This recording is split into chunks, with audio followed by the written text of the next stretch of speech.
माशाल्लाह हमारा मज़ेदार हलवा बिल्कुल रेडी हो गया है। सर्दियाँ आने वाली हैं, अपने बच्चों को ये हलवा बना के दें।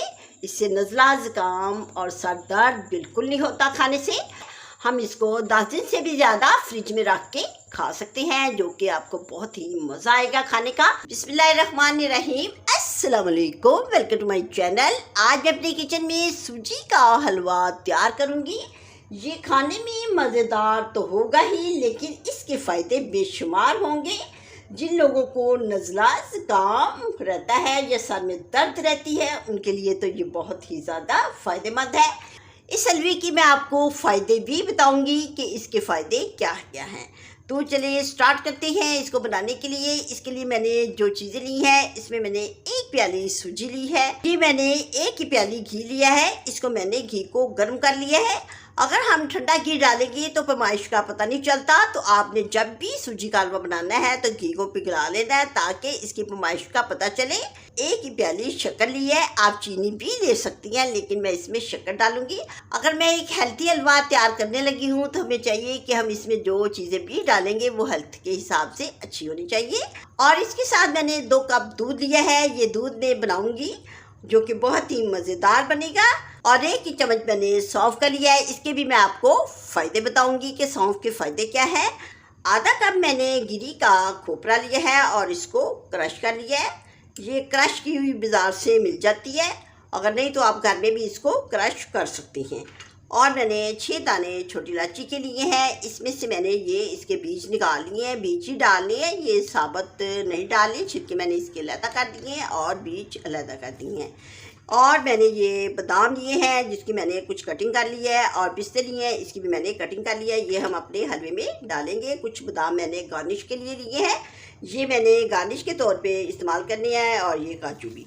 ठीक है, तो चलिए स्टार्ट करते हैं कि हमने ये हेल्थी हलवा कैसे तैयार करना है।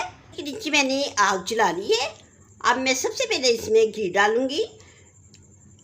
हलवे जो है वो घी में बने हुए बहुत ही ज़्यादा अच्छे लगते हैं। अब मैं 1 प्याली जो सूजी है मेरे पास, ये डाल देती हूँ।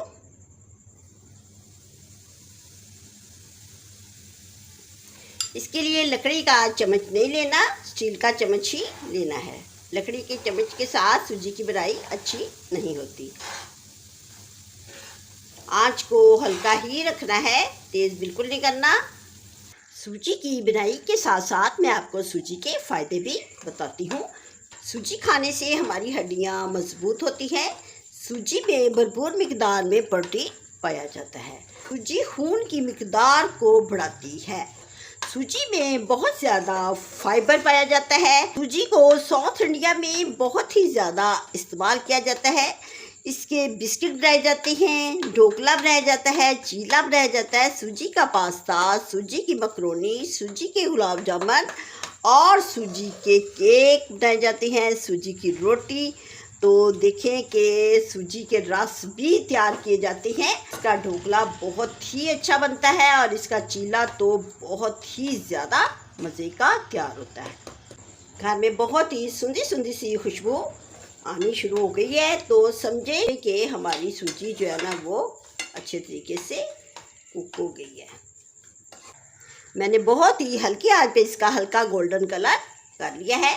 अब इसमें मैं दूसरी चीज़ें डालती हूँ। अब मैं इसमें सौंफ डालूँगी, जो कि हमारे नज़र के लिए, दिमाग के लिए बहुत ही अच्छी होती है। इसको मैंने लाइट सा फ्राई पैन में डाल के तो सोते किया है, और फिर हैंड में थोड़ा सा मसल के तो फिर डाला है। इसके साथ इसके थोड़े से लाइट से ये जो तिनके होती हैं, ये इसको इस तरह करने से, देखिए ना मैं आपको बताती हूँ, इस तरह आपने क्रश करके इस तरह हैंड के साथ तो फिर डालनी है। ठीक है, इसमें से मैंने इसी तरह पहले कर लिया था और करके तो अब मैं इसको इसमें डालने लगी हूँ। ये मेरे पास खोपरा है, ये आधी प्याली है, ये मैं इसमें डाल देती हूँ। ये बाज़ार से क्रश किया हुआ खोपरा भी मिल जाता है, और घर में भी आप इसको क्रश कर सकती हैं। ये डाल दिया। आंच को अभी आपने हल्का ही रखना है, तेज़ बिल्कुल नहीं करना, क्योंकि इस तरह सूजी जो है ना वो जल जाती है। ये मेरे पास छोटी इलायची थी, इसके मैंने दाने निकाल लिए थे, ये मैं इसमें डाल देती हूँ। इसके आपने बीज ही निकाल के डालने हैं। ये खुशबू के लिए भी होती है और वैसे भी हमारी सेहत के लिए बहुत ही अच्छी है। जिन लोगों को खांसी आती है उनके लिए तो ये बहुत ही अच्छी है। ये शक्कर है 1 प्याली, ये भी मैं इसमें डाल देती हूँ। आप इसकी जगह पे चीनी भी ले सकती हैं, लेकिन मैं हलवे ज़्यादातर शक्कर में ही तैयार करती हूँ। चीनी ज़्यादा सेहत के लिए अच्छी नहीं होती, तो आप कोशिश करें कि शक्कर डाल के ही हलवे बनाया करें। अब इसमें मैं ये 2 कप दूध डाल रही हूँ। मेरे पास ये अच्छे वाला गहरा दूध था, वो मैंने डाला है। पिस्ते बादाम जो होती है वो अपनी फैमिली पे डिपेंड करता है कि आपके बच्चे कितना खाना पसंद करते हैं। आप जितने मर्ज़ी इसमें डाल सकते हैं, इसका कोई नुकसान नहीं, इसका फ़ायदा ही फ़ायदा होता है। हमारे घर में बहुत शौक़ से खाते हैं, इसलिए मैं इसमें डाल रही हूँ। मैं हलवा बनाने से पहले इसको फ्राई पैन में डाल के लाइट सा सोते कर लेती हूँ। क्रंची क्रंची जो होती है ना पिस्ते बादाम, फिर बहुत ही ज़्यादा अच्छे लगते हैं हलवे में डाले हुए। अब मैं आपको इसकी गार्निश करके दिखाती हूँ कि हलवे को गार्निश कैसे किया जाता है। माशाल्लाह हमारा मज़ेदार हलवा बिल्कुल रेडी हो गया है। हम इसको 10 दिन से भी ज़्यादा फ्रिज में रख के खा सकते हैं, जो कि आपको बहुत ही मज़ा आएगा खाने का। जब भी आपके घर वालों का हलवा खाने को दिल करे तो आप मेरे तरीके से बनाकर ये हलवा अपनी फैमिली वालों को दें, उनको बहुत ही ज़्यादा ये पसंद आएगा। ये रेसिपी आप अपनी फ्रेंड के साथ शेयर करें, अपनी फैमिली वालों के साथ शेयर करें, उनको भी बहुत ही पसंद आएगी और ख़ुद भी बनाकर खाएं। सर्दियाँ आने वाली हैं, अपने बच्चों को ये हलवा बना के दें, इससे नज़ला ज़ुकाम और सर दर्द बिल्कुल नहीं होता खाने से। अब मैं इजाज़त चाहती हूँ, दुआओं में याद रखें, लाइक करें। अल्लाह हाफिज़।